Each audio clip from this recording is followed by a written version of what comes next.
Fala, aqui é o Bento do GeoAgro Brasil e a gente sempre contribui para o conhecimento no campo.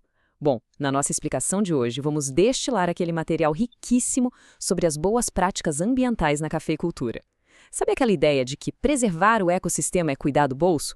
Pois é, vamos explorar exatamente como a responsabilidade ambiental está ligada, na veia, com a longevidade econômica da fazenda. Para a gente ter uma noção exata do peso do que estamos falando, pensa só no estado de Minas Gerais. Sozinho, ele é responsável por gerar mais de 50% de todo o café brasileiro. É muita coisa, né? O ponto crucial aqui é perceber que propriedades rurais sustentáveis não são apenas um detalhe ecológico. Elas são literalmente o motor da nossa economia e a nossa principal linha de frente na proteção do meio ambiente. Então, para organizar nosso roteiro pelo ecossistema da fazenda, a nossa análise vai passar rapidinho por 5 pilares práticos: conservação do solo, manejo de agrotóxicos, conservação da água, saneamento rural e, por fim, a destinação dos resíduos sólidos. Bora lá? Número 1. Conservação do solo, que é a grande base da produção. A documentação deixa muito claro que a terra é o maior patrimônio da fazenda. Degradar os solos gera uma reação em cadeia terrível, que acaba em prejuízo financeiro certo para quem produz. E aí, a gente bate de frente com o grande vilão dessa história, a erosão. Ela acontece toda vez que aquela chuva pesada atinge o solo exposto. A chuva desagrega as partículas e a enxurrada simplesmente leva embora toda a nossa camada mais fértil. Então, a pergunta de R$1 milhão, o princípio que rege tudo isso, é a seguinte: como a gente faz essa água da chuva infiltrar em vez de só escorrer solta pela superfície? Quando a gente não tem um bom planejamento, o resultado no campo é duro de ver. Estradas de terra totalmente esburacadas e voçorocas fundas são clássicos sinais de que a água está descendo sem freio. Caminhos mal distribuídos fazem a enxurrada correr com tanta violência que destrói as vias e acaba assoreando os rios lá embaixo. Mas calma, que tem solução. Para evitar esse desastre, a gente entra com a técnica do plantio em nível. A lógica é super simples e segue 3 passos.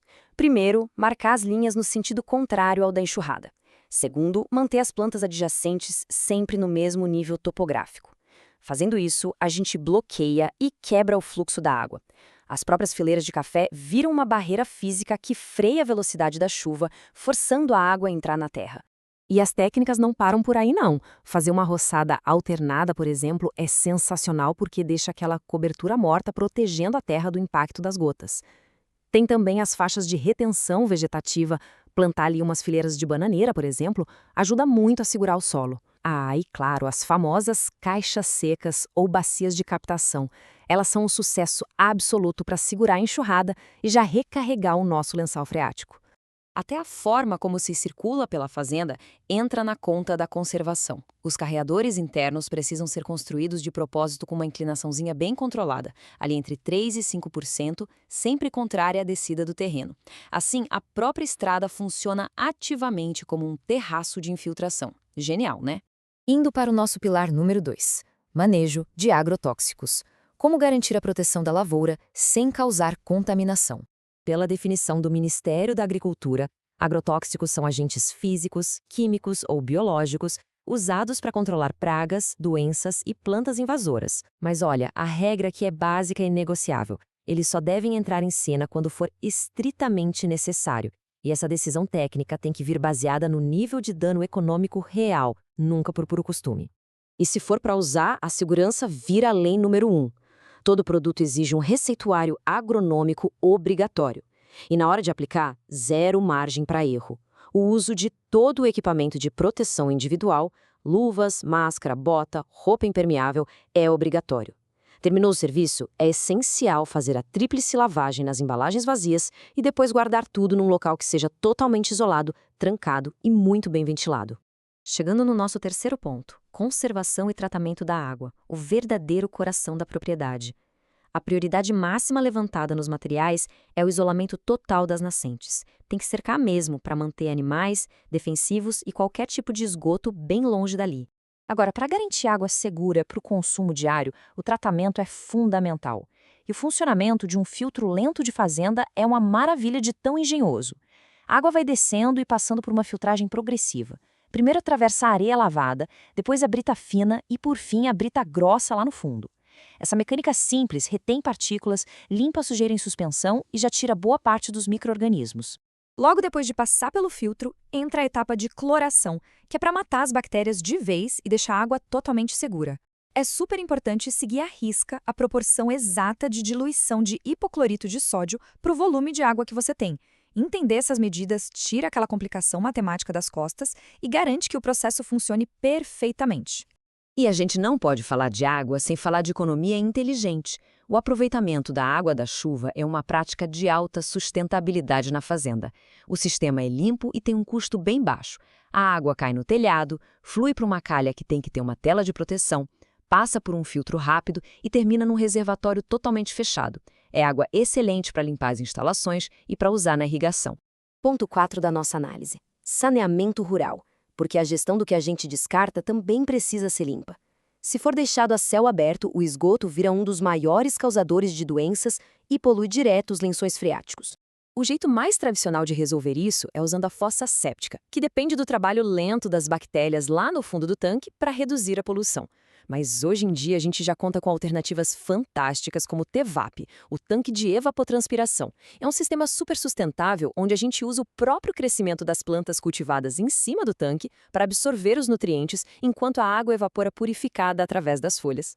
E quer ver um fato surpreendente que poucos comentam? Os chamados círculos de bananeiras. Plantas com folhas bem largas têm o poder de literalmente suar as águas cinzas, que são aquelas águas de pias e chuveiros. Elas adoram ambientes ricos em matéria orgânica e evaporam um volume gigantesco de líquido todos os dias. É saneamento de baixo custo que, de quebra, ainda gera alimento para a família. E assim a gente chega no nosso quinto e último pilar: destinação de resíduos sólidos. Aquele lixo acumulado pela fazenda já deixou de ser só um problema estético e virou uma fonte grave de contaminação que a gente precisa encarar de frente. Para cuidar de todo o resíduo orgânico, não tem caminho melhor que a compostagem. O grande segredo para montar uma leira de compostagem perfeita é ir intercalando as camadas. Você pega o material fibroso, tipo a palha do café que tem de sobra, e intercala com o esterco bovino de galinha. Dando o tempo certo, aquilo vira um tesouro absoluto de nutrição. E sabe para onde vão os maiores benefícios dessa gestão de resíduos? Voltam direto para a sua lavoura de café.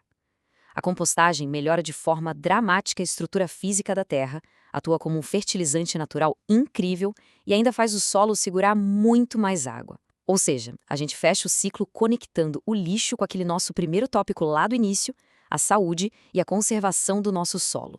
O que nos traz para uma ideia incisiva que vem direto da nossa documentação. Os recursos ambientais devem ser enxergados como garantia da sustentabilidade da atividade. A mensagem que fica evidente é que produzir muito café e, ao mesmo tempo, ter uma imensa responsabilidade ambiental não são caminhos opostos. Eles são, na verdade, os trilhos do mesmo trem que leva para o sucesso financeiro de longo prazo. Para fechar nossa explicação, fica uma reflexão para quem vive o dia a dia no campo. Qual é o legado que as práticas agrícolas que a gente adota hoje vão deixar para a próxima geração que for cuidar dessa terra? O nosso ecossistema responde exatamente ao nível de cuidado que a gente dedica a ele. Valeu demais por acompanharem e que esse conhecimento ajude a tocar uma gestão cada vez mais sustentável por aí.